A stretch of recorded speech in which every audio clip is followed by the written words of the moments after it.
Chancellor of the University of Namibia will deliver his university address in accordance with the UNAM Act at 9 o'clock this morning. He is expected to highlight the university's accomplishments, difficulties, and future strategic orientation in his speech. Last year, the university commemorated its 30th anniversary under the banner, The Engaged University at 30. And we're now joined by the Director of Corporate Engagement and International Relations at UNAM, that's Dr. Marius Gudumo, who's here with more insight on what we can expect later this morning. Very good morning, Doc. Thank you for being with us this morning.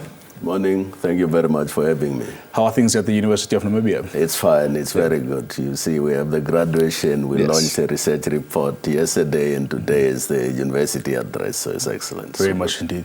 Just looking at this university address and, the history of it as per the UNAM Act, perhaps you can provide some context, and the importance of this address here. Yeah, the University Act makes a provision for an academic assembly. Consisting of the Senate, academic staff, professional staff, as well as the students. It is convened by the Vice Chancellor at the date and time he sees fit. Basically, a university is a big institution. This is the time when the university community comes together, and the Vice Chancellor is the Chief Executive Officer of the institution, provide an update on achievements of the university, challenges, as well as the future strategic direction. Very much indeed. Basically, it's an account to both the academic community or the university community, but broadly to the public also. Public as well. This, of course, also addresses all 12 campuses of the university across the country, yes? Yes, like this event, it will be live-streamed and people will join in and follow the address of the Vice Chancellor. Fantastic. Dr. Gudumo, perhaps you can provide us an overview of what you deem as perhaps some of the major highlights of the past year, and how different will this address be from the last address here? Basically, when you look about achievements, you must contextualize them in terms of the mandate of the institution. Yes. In terms of the University Act, the University of Namibia is to provide higher education, to conduct research, to generate and disseminate knowledge, to contribute to socio-economic development, and to foster national and international partnerships. Very much. For example, when you look at providing higher education, the university last year graduated a number of students. Basically, it's contributing to human development in the country. The biggest number of graduates come from UNAM every year. Yes, and basically, there were new fields like physiotherapy. And when you look at our experiences from COVID, you can realize that is an important part. Very much. Obviously, the university last year also transformed all the undergraduate programs. These programs went actually accreditation through external people. Fantastic. And the purpose of actually these programs undergoing transformation is to ensure that they speak to the future of work, to the 21st century skills, and also to instill certain values in the students. Very much. Values of ethical and consciousness leadership, empathy, teamwork, and so on. So on the research, there's an ongoing, very important research on seed production, seed security in the country. As we speak now, this country is not seed secure. Yes. Even if it rains, we might not have seeds. But basically, the university has been conducting research together with the Agronomic Board of Namibia, experimenting with tomatoes, maize, and others to produce seeds that are adaptable to the conditions of Namibia and so on. So, as well as in the area of astronomy, there's a lot of things that are happening there. So basically, there are achievements as in terms of what the Act is expecting the university to do. And obviously, you might recall that the university was ranked 16th among the top universities in Africa. Yes. And it's the first time that a university or institution of higher learning in Namibia is ranked by the Times Higher Education. Wow. And they look at factors like teaching, research output, yes. international outlook, and these factors. So these are some of the achievements. Of course, in sports also, we're doing generally well. So very notable strides there. Congratulations on those, Doctor. But obviously, you know, with success comes challenges as well, and I'm sure the university has a number of those as well. What would you say are some of the biggest challenges that the university faces at the moment? Yeah, look, when you are looking at the challenges, you must look at the history of the country, especially the history of higher education in Namibia before independence. Yeah. Access was limited. There were just few programs. Yes. So also when we talk about the University of Namibia, you have to look at enrollment, graduation outputs, program offerings, and so on. Yes. So basically, with this expansion of the university, like referred to, having 12 campuses, and also having responsive and impactful programs requires resources. Basically, all the institutions in the country are facing these financial constraints. Very much. So financial constraints is a major problem. A university is also dependent on the quality of the academics, especially your professors, in terms of postgraduate studies, supervision, for example. Now, if the financial conditions are not improving, you must know that academics are mobile. Yes, they will leave and go to other places. Obviously, the issue of retention of staff, especially academic staff, is also a challenge. How are you dealing with that at present? Because I can think of a number of, you know, some very bright minds that went out, but also some very bright minds that came into the university. You know, you have Professor Anicia Peters, who's heading the National Commission on Research, Science and Technology today, for instance.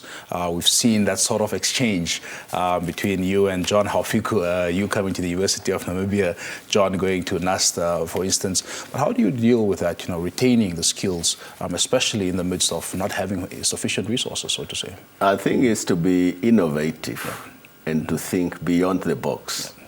I went to one university and their signage is not thinking out of the side box, but they say beyond the box. I like so that. Basically, with innovations like in technology, we can still achieve some of the things that we want to achieve. Because if you have the necessary infrastructure, you can teach or learn wherever you find yourself. Absolutely. And actually, moving of staff, especially when it is inside the country, it's a welcome move because it's cross-fertilization of ideas. Very much. Even moving outside of the country, it's also an indication of the quality of the institution. I've seen many professors who have gone to South African universities, even internationally. I've also seen students from UNAM who are working in the UN system, the African Union, that speaks and of the so on. quality So of the output. That's important. It's actually important to retain staff, but also to think innovatively in case you are not capable to retain everyone. Very much. Dr. Godumo, you're also the Director for International Relations. How would you say the University of Namibia is doing on that front?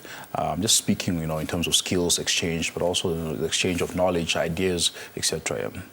Yeah, I think we are doing exceptionally well, according to my judgment. When I look at the number of international partnership agreements that we have, and also the activities that take place under those partnership agreements. I have referred to the astronomy, especially the telescope infrastructure development.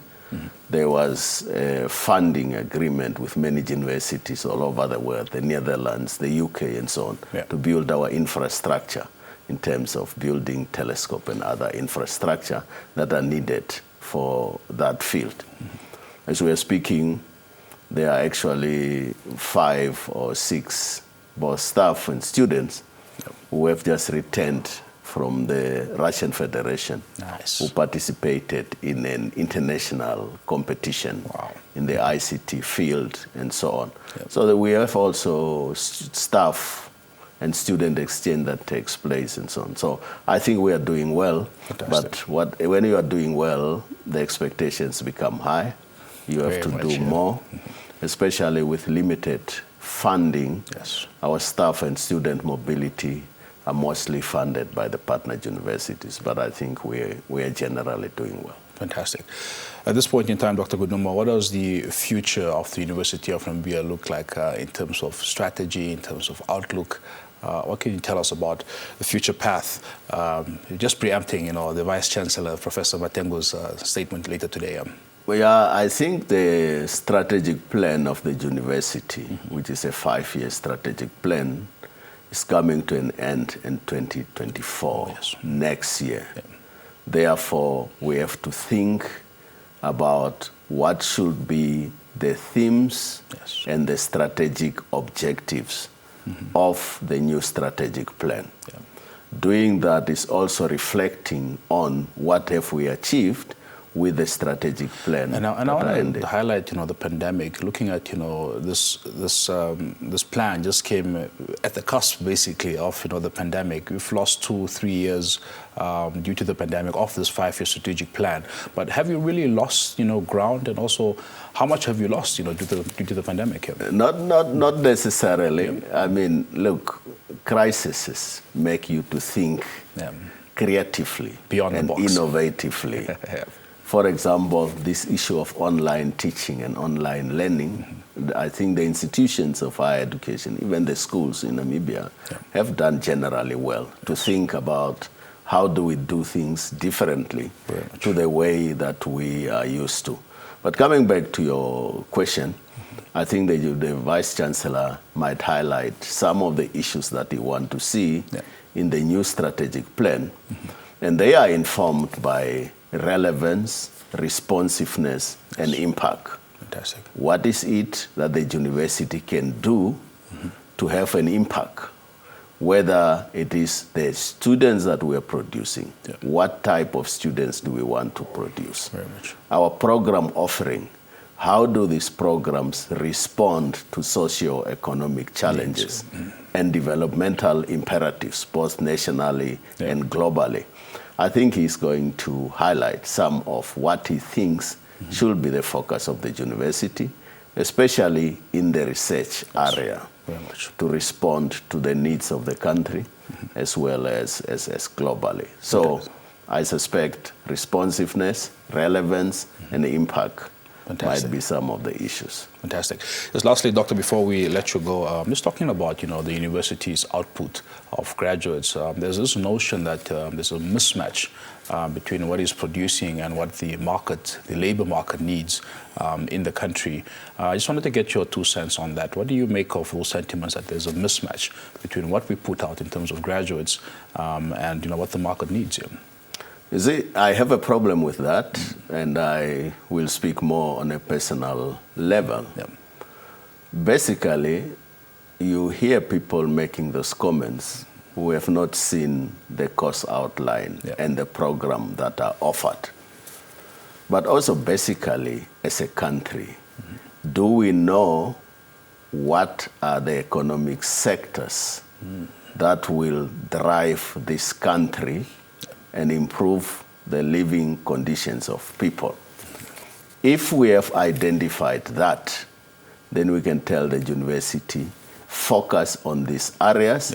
These are the areas that will actually propel this country. So what I'm trying to say is, it is the country that must define what are the priority areas, and the universities respond. If your definition, if your determining how you want to move forward is not clearly defined, then you have a problem. For example, when you look at the People's Republic of China, it was a rural economy, and they have decided we are going to industrialize.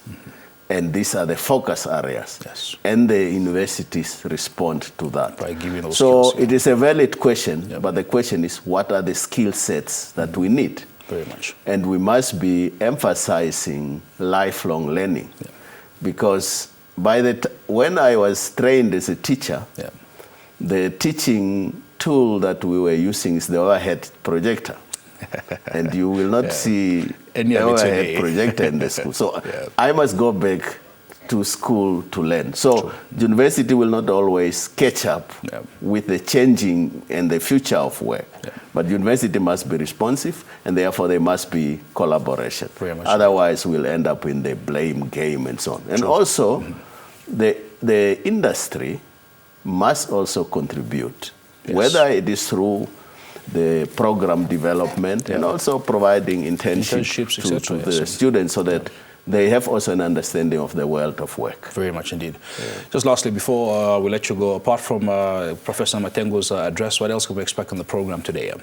Yeah, no, mostly the Vice Chancellor's address. All right, fantastic. Dr. Kudumo, thank you for being here this morning. Thank you for the work that you're doing and to thinking beyond the box. Thank you for being here. Thank you very much.